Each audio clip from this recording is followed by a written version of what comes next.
Guys, this is absolute madness. I did not expect to be doing this video today. So, we have big news. I'm talking probably the biggest news in gaming probably ever, maybe. I don't know. This is crazy. Bethesda have been bought by Xbox. And now we have Activision Blizzard, who have just been bought for 70 billion. Xbox owns Activision. They own Call of Duty. They own Overwatch. Diablo. Overwatch. We said Overwatch. I just can't believe it. I can't actually process this. They literally went to the front door of Activision with basically a briefcase of money and just transferred it. 70 billion. It's not even in installments. They've just gone, bam, here's your money. 70 billion. 70 billion. So what does this mean? Well, I guess it means a lot more games for Game Pass.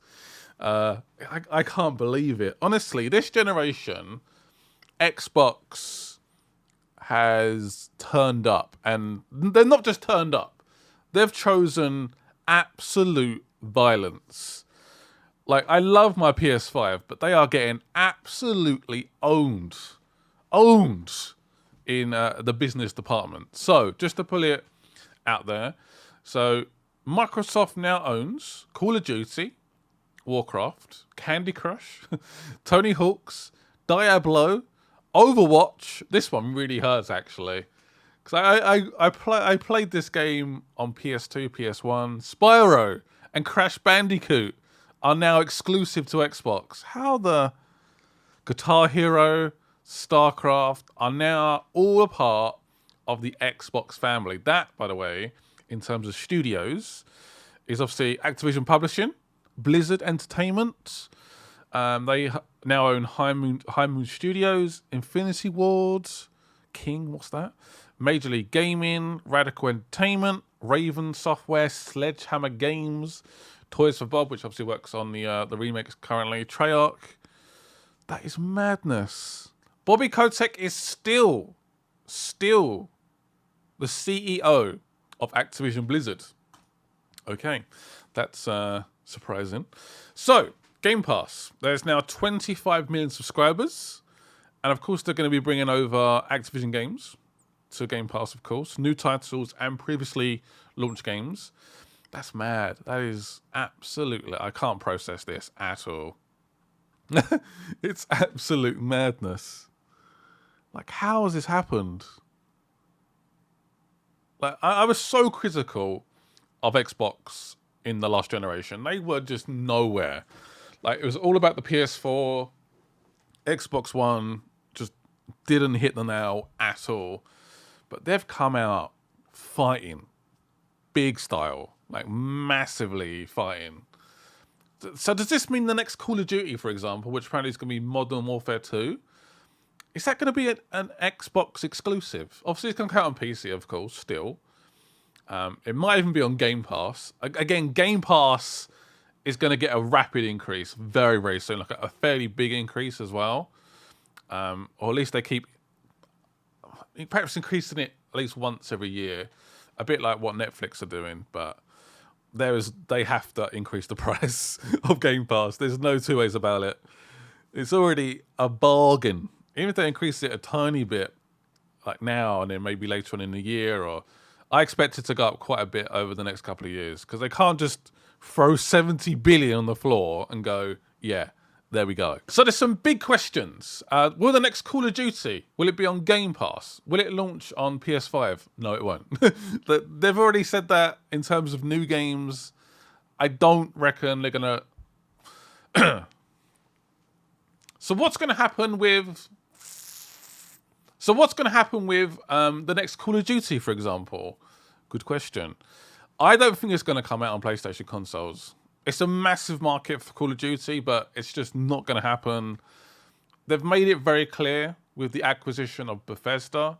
Any new games that come out, no.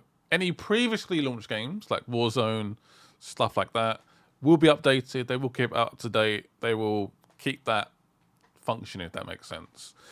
But in terms of the next Call of Duty, Overwatch 2, which is coming out at some point.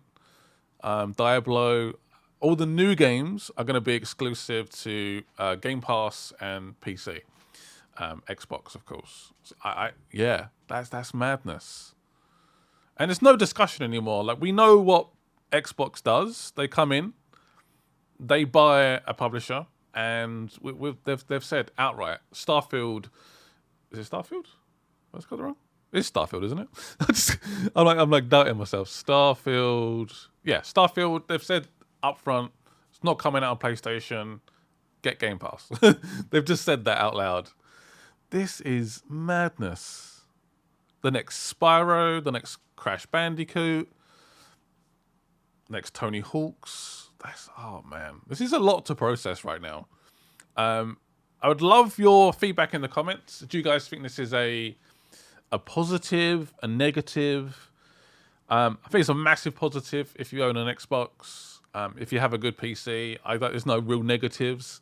If you've bought PS5, a PS4, it's all negative. There's no positives whatsoever. It's just insanity. And what does PlayStation? What does Sony do? Do they reply to this? Do they? The only one I can see is the clear front runner is to maybe go for Take-Two, buy Take-Two, but that would cost.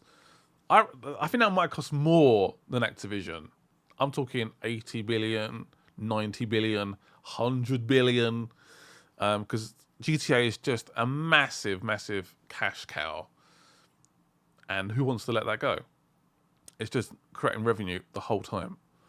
GTA 6. Imagine that being exclusive to like Xbox or PlayStation. Is Xbox going to stop here? My voice is going. Are they going to buy someone else? There's so many questions. This is crazy. But I think we know any future new games are not coming out on PlayStation.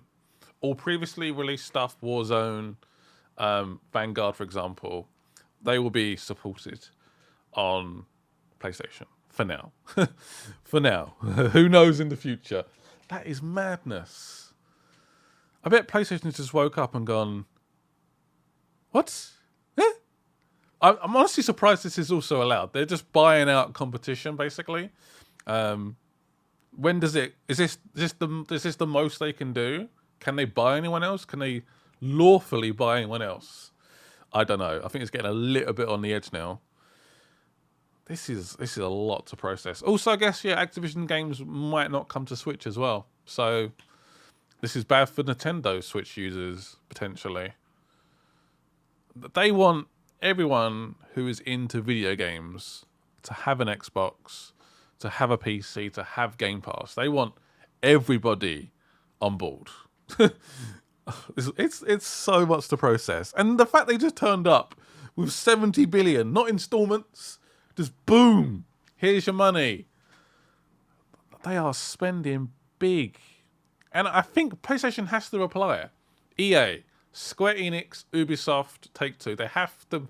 I think they have to. I think that their hands have been forced. They have to reply to this. They have to.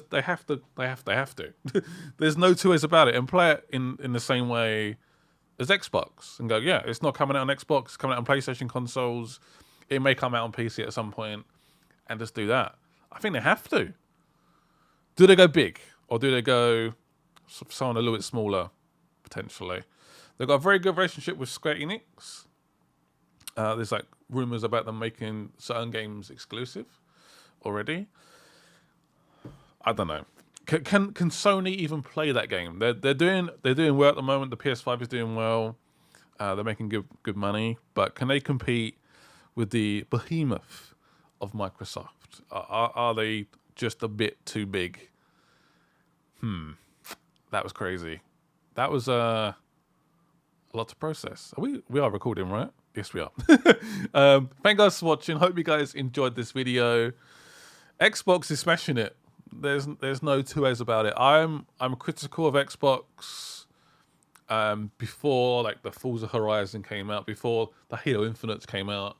They hadn't released games for ages, and then they buy Bethesda, and Activision, and I cannot be critical in terms of if you have the money to do that, that's a good move. It's good play. Like fair play. Like what can you say? I'm lucky enough to have an Xbox sitting right there, having a PS5 right there. So I do feel very like I got a PC as well. So for me, it's not a massive deal. I think it's a bit bad for video games. I don't think it's a positive, but there we go. I also think Activision did need some updates, if that makes sense. The people behind the scenes need a little refresh. And I think Xbox might help with that as well. Anyway, hope you guys enjoyed the video. Leave your opinions in the comment section below, and bye-bye.